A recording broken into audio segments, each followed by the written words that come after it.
안녕하세요, 올가즈입니다. 다들 추석 잘 세셨나요? 저는 이렇게 추석에도 벨리에서 시황 칼럼을 열심히 쓰고 있었습니다. 이제 어제 중요한 FOMC 회의가 있었죠. 그래서 지난주 시황 일주 영상 때부터 지금까지를 훑어보겠습니다. 먼저 지난주 9월 15일 일요일에 이제 유튜브 영상을 올릴 때까지만 해도 저는 0.25% 이나 플러스 양적 긴축의 종료 시점을 언제로 잡을지 그 포워드 가이던스를 주는 시나리오를 보고 있었는데요. 그러고 나서 이제 월요일부터 장이 좋으면서 계속해서 0.5% 이야기가 나오고 페드워치 확률도 5대5로 변했다가 역전하고 뭐 그렇게 됐었죠. 그래서 9월 17일 화요일, 그러니까 FOMC 하루 전날 제가 벨리 플랫폼에 썼던 칼럼에서는 페드워치가 계속 저렇게 움직인다면 저는 자연스럽게 0.5%가 더 유력하겠거니 하고 유연하게 뷰를 변경하겠다고 말씀드렸고, 엘리자베스 워런이 저때 0.75% 이야기를 꺼내는 것에 대해서 0.25%와 0.5% 사이 논의가 있을 때는 0.5%가 급진적이라서 약간 침체 우려해서 나온 이야기처럼 보이는데, 워런이 0.75%를 주장하고 나섬으로써 0.5%를 비교적 온건하게 보이게 하는 효과를 노린 게 아닐까 하는 이야기를 했었고요. 그리고 실제로 연준이 0.5% 인하를 한다면 양적 긴축 종료 시점에 대한 포워드 가이던스에 대한 언급은 이번에 나오지 않을 가능성도 있다고 말씀을 드렸습니다. 왜냐하면 0.5% 빅컷을 하면 연준이 지금 침체 걱정 때문에 빅컷 하는 게 아니냐는 우려가 나올 텐데, 거기에 더해서 QT 테이퍼링 스케줄까지 논하면 더욱더 시장에 악영향을 줄 수 있기 때문이죠. 그리고 실제로 파월은 0.5% 인하를 하고 나서 Q&A 때 QT에 대한 이야기가 나왔을 때 지금 지급 준비금은 충분하다는 말로 일축을 했습니다.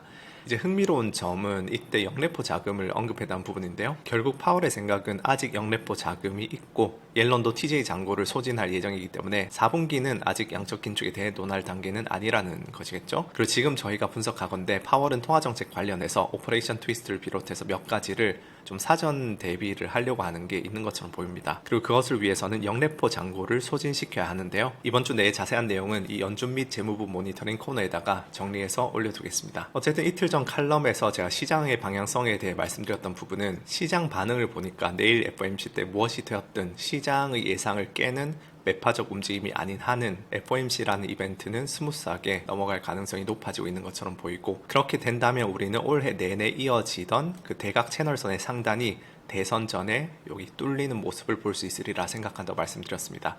지금 대각 채널선은 여기인데요. 이렇게 자꾸 해제하면 역겹긴 한데 요즘 제가 작두를 탔는지 실제로 어제 시장은 FOMC를 스무스하게 넘기고 지금 선물 시장 보니까 대각 채널선 상단을 조금씩 뚫으려고 하고 있습니다. 근데 진짜 조심하시기 바랍니다. 저는 제 논리를 공유해 드리면서 함께 그 논리의 근거에 대해 공부하자는 취지로 말씀드릴 뿐이고, 저희 기본적인 스탠스는 맞고 틀리고를 반복하는 와중에 10번 중에 6번 이상 이제 확률적으로 맞추면서 누적으로 수익을 내자는 주의입니다. 그런데 댓글 보니까 슬슬 제 이야기 기반해서 그냥 매매하신 분들이 가끔 계신 것 같아서 우려가 좀 되는데요. 제 판단이 틀릴 때도 많습니다. 예를 들어서 저도 최근에 잘못 판단한 게 골드. 골드에 대해서 저는 작년부터 계속 긍정적이었고 내년 2025년도 긍정적으로 보는데, 단기적으로 조금 쉬어가겠다 싶어서 2500 이상에서 익절을 많이 했습니다. 그런데 지금 아랑곳하지 않고 뚫고 더 오르고 있죠. 어쨌든 S&P 500 관련해서 제가 왜 이 대각 채널선 상단을 뚫을 가능성이 있다고 예상했냐면, 지금 화요일에 썼었던 시황 칼럼 38편의 제목이 숏 스퀴즈가 다가오고 있는가 거든요. 근데 과거 사례들을 보면 오랫동안 이어진 이런 대각 채널사의 저항이나 고점의 상방이 이렇게 뚫린 상황에서 악재가 터질 경우는 급격한 하락이 오는 경우가 많았습니다.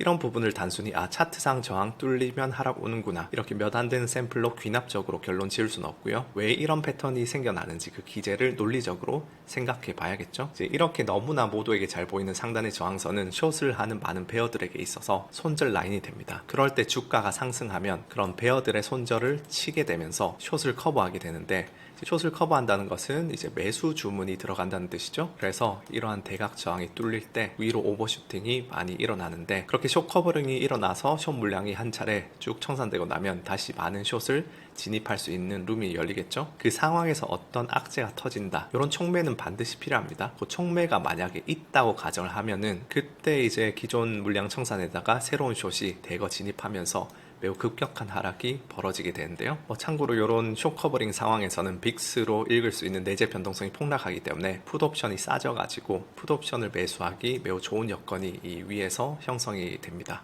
그런 부분도 언젠가는 얘기하면 좋을 것 같은데, 어쨌든 현재 상황이 정확히 어떻냐면 다들 경기 침체 우려로 유튜브와 미디어가 시끌시끌해서 베어뷰들이 만연해 있고, 그런 상황에서 9월에 우려했던 불확실성들이 저희가 다뤘지만 차례차례 해소되고 있죠. 거기다가 이제 10월에 유동성이 풀리는 것을 앞두고 있는데 대각 저항에도 가까이 있습니다. 그래서 이런 상황에서는 숏 스퀴즈가 벌어질 가능성이 높다고 판단하고 그렇게 이제 이틀 전에 칼럼을 썼고요.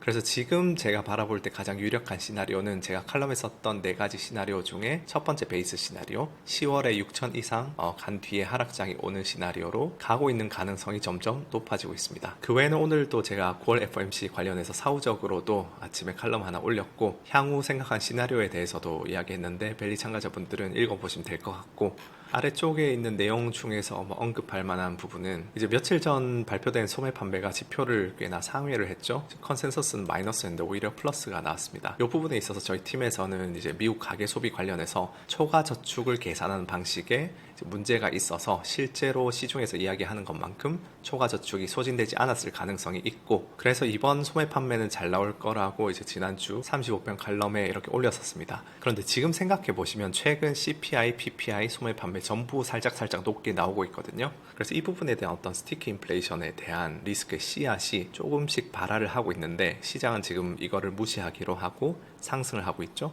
그래서 이 부분이 자칫 잘못하면 11월, 12월 정도의 하락 촉매가 될 수 있는 어떤 가능성이 조금씩 보이고 있다. 그래서 이런 부분을 우리가 주시하면서 4분기에 대응을 해야겠다. 그런 부분인데 이 부분 추후에 한번 다뤄보도록 하겠습니다. 그리고 이제 벨리 플랫폼 관련해서 해외 거주자분들이 휴대폰 본인 인증 안 된다고 정말 많은 문의를 주셨습니다. 이메일만 거의 200통 가까이 받았고 댓글도 많이 달렸는데, 그래서 저희가 이거 해외 거주자분들 가입 프로세스 셋업을 얼른 하기로 결정했으니까 좀만 기다려 주시면은 셋업을 해서 공지 드리도록 하겠습니다. 그 외 다른 구독자분들도 월가지 유튜브가 유익했다면 www.belly.town/join 가셔서 훨씬 더 많은 유익한 컨텐츠와 기능들이 포진해 있는 벨리 플랫폼에 관심 한번 가져주시길 부탁드리고요. 아까 말씀드렸듯이 이번 주에 저희가 연준과 재무부 모니터링 코너에 이번 FOMC에서 살짝 힌트가 나왔던 향후 파월이 통화정책 측면에서 준비할 수도 있는 부분들, 예를 들어서 연준의 소마 개정 관련해서 단기국채 양을 늘리면서 추후 오퍼레이션 트위스트를 할 수도 있는 룸을 준비한다든지, 혹은 파월이 지금 왜 영래포 잔고를 완전히 소진시켜야만 하는지, 그런 하반기에 매우 중요한 이야기들을 또 다룰 예정이니 많은 관심 부탁드리겠습니다. 그럼 또 다음 시간에 뵙겠습니다. 감사합니다.